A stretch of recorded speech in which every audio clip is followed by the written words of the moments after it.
Hello travelers, Boardman21 here, and today we're going to talk about the Monolith of Fate, stability, corruption, and then some tips and tricks on how to get through it easier, how it all works, and just to give you a general idea of the endgame Monolith of Fate. So for beginners, the Monolith of Fate is something that you do when you get to endgame. Now you can do it earlier when you first get to the end of time, normally around level 25, it's when you choose your mastery, but it can be quite difficult, especially as a new player trying to jump from a level 25 character to a level 55 area, and unless you have the right build put together, it's going to be a very big challenge. So usually you complete the entire campaign, and then you'll end up back in the end of time for a second time, and when that happens, when you're in the end of time, what you're going to do is you're going to cross this little bridge in the beginning. It'll be open on the right side of the map on the end of time, and you're going to enter the first timeline, and it's going to be called the Fall of the Outcast. It's going to be a level 55 area, and this is going to be the beginning of the Monolith of Fate. And the way that this system works on this very first timeline,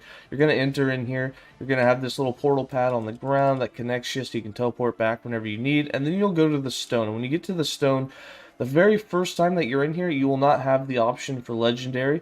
You will be in the normal. This will be the only thing that you can choose. And when you click on it, you'll notice that you open up a web. Now, it's not going to be this big when you begin. This will be your starting point here, and you'll usually just have these three options. And then as you expand out, depending on how you complete them, it'll expand outward. Now, each one of these echoes has a lot of things about it. So you'll see down in the bottom right, you have your echo information. So the first thing that you'll normally see is new enemy modifiers, and this is going to tell you what this map, what this echo is going to bring and put on the mobs. So on this case, it would give me enemies have 15% increased movement, speed, and damage. Now, right above that, it'll also normally say how many echoes that this will last for. If it doesn't have a number, it only lasts for one. So if I run this map, that modifier is only going to affect this map. It's going to fall off right afterwards. The second thing is you'll see player modifiers. This is going to be your increased item rarity and your increased experience gained. And these stack. So as you get, they're going to stack just as much as the modifiers for the enemies will. So if this lasted 3 echoes, you'd get that bonus for 3 echoes. But in this case, this one only lasts for 1. And then of course you'll have the echo rewards at the end. If you complete this without dying, you'll get piles of gold. And you'll also add in 10 timeline stability. Now, stability up there at the top is something that you'll see stacks up, and these check marks are your quests. The quest echoes are here on the side. As you collect stability by doing these, you'll work towards unlocking those, and once you've unlocked all 3, here in this case it would take 250 stability. These 2 quest echoes will unlock the 3rd one, and the 3rd one will be the timeline boss. This will not be Orbis, this will be a unique boss to that timeline, and once you beat that, it'll give you an option to open up new timelines, and you'll be able to continue on to a new timeline until you unlock all 10 of them. Once you unlock the 3 at the very top, I'll show you what that looks like. So we're here, if you completed the boss in this one, you'd have the option to unlock one of these 2, and then of course you'd keep going. Once you get to the very top, you have these 3 level 90 areas. Once you defeat all 3 of those, you'll go back to the center, there'll be a cutscene, and then there'll be a chest in the middle that you click on. And once you click that chest, it empowers everything. So all you really need to do is complete these 3, but of course you have to unlock these to get up to that. But once you complete these 3, you unlock that, you get the empowered, and that's where you're going to get this option for the legendary, for the area level 100s. And then opening up that is just going to be the same thing. Another web, more modifiers. It's going to be more difficult. What you'll have is this corruption, which will start at 100, and the way corruption works is for every 1 point of corruption, the enemies, all enemies, will gain 0.5% health and damage. So 100 corruption gives all enemies 50% more damage and more corruption, and every time that you defeat Orbis, which as you expand your web out, you'll eventually come to an echo that looks like this. And this is an Orbis fight. You'll notice that they always appear at the end. Eventually you'll get completely blocked in no matter how big your web gets. It's not truly unlimited. Eventually you will get to Orbis fights on the end of everything, and it'll block you, and you will be forced into an Orbis fight. And you can see this one says that it would give me 12 corruption, 92 timeline stability. And whenever you do an Orbis fight, it resets the echo web. So this entire web would go bye-bye, and you'd be back down to your starting point with just your, probably 3 or 4 connections right off the bat. Alright, so talking about the enemy modifiers just a little bit more. If you look at this echo right here, it says all modifiers last for 7 echoes, and I would be giving them 20% increase to all resistances, so I'm going to be doing less damage to them. Now this will last for 7 echoes. I'd have to run 6 more after this one for that one to fall off.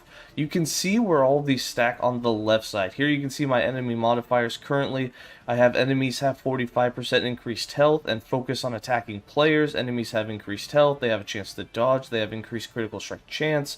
High health enemies take less damage, and then of course, based on my corruption, that's what the skull one is, I have 50% more health and damage to all enemies. And you can see how those can stack, and you can see that if you choose these that last for longer periods of echoes, you're going to get more and more of these. I believe 8 echoes is the maximum amount of time that one can last, so you could technically, if you chose only 8 echo ones, have up to 9 total modifiers here, 8 from the ones you've chosen, and then of course your corruption modifier. Now, there are ones you want to stay away from, ones you want to take advantage of, and ones you want to save for before an Orbis fight, and that's where the tips and tricks come in. So, for this one, if you have a build, if you're playing a dot build, a damage over time build, ones that you would be wanting to look for that are really good for your build would be things like Glancing Blow, or Chance to Dodge, because you can't dodge dots, and dots don't hit, so an enemy having Glancing Blow does nothing. Giving the enemy critical strike avoidance wouldn't be a big deal because you're not hitting, you don't do critical strikes. So those would be modifiers that you'd always want to be looking for and stacking because they don't affect your build at all. Now, if you're a hit build doing crit damage and you're really based like, say, the Werebear where you really need to do crits, you would not want to give your enemies critical strike avoidance. You wouldn't want to give them dodge because you'd be missing and it would cost you mana. Things that you would want in that build, say you have 100% critical strike avoidance yourself, you could give them critical strike chance because they can't critically strike you. Now, there are some things in the Monolith of Fate, or there are certain things you can do that count as running an echo, but don't add modifiers. And those things are your beacons, your essences, your vessels, and your echo quest.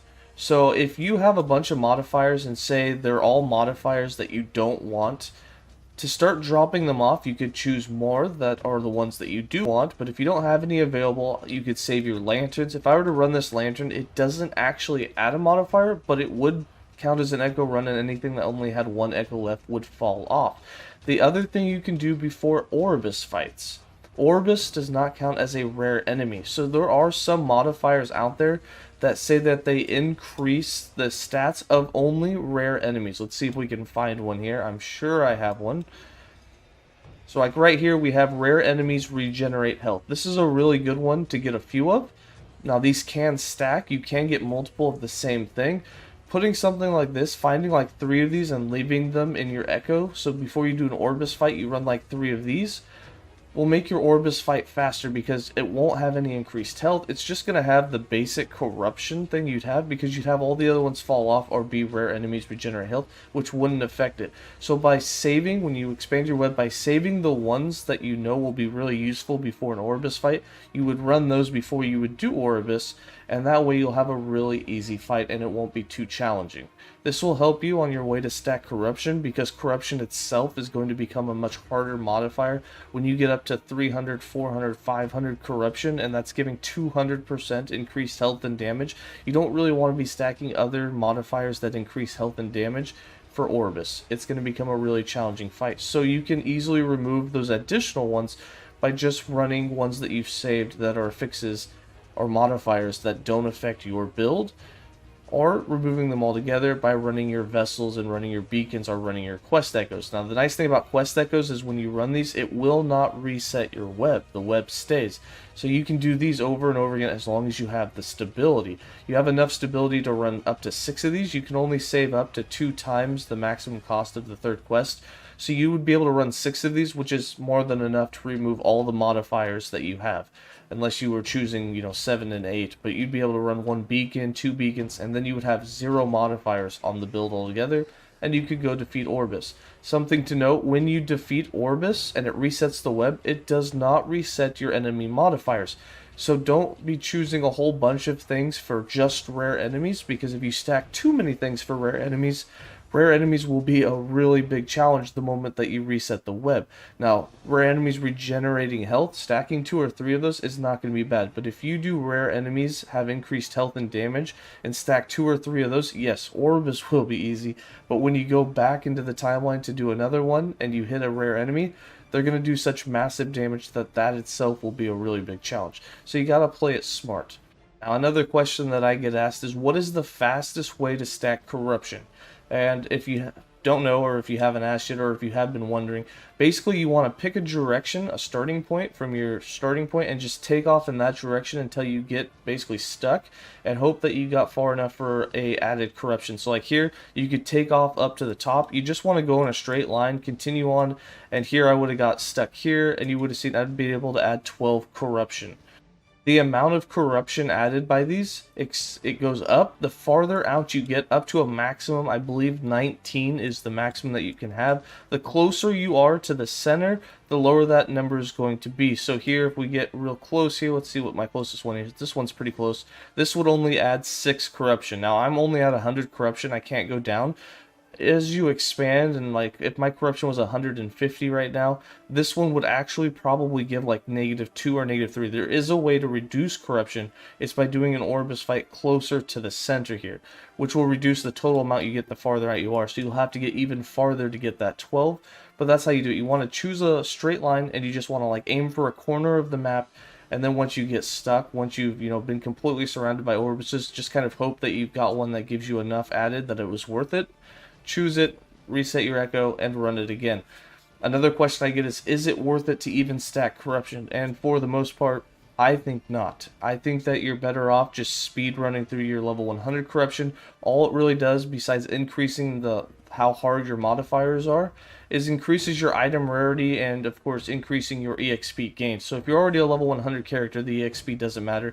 As for item rarity, we don't really know how much it increases. I don't know if anyone has the hard numbers, but it really doesn't seem to be that big of a difference for drops between 100 corruption and 200 corruption. Like, you still get exalted items. It doesn't change the drops you can get.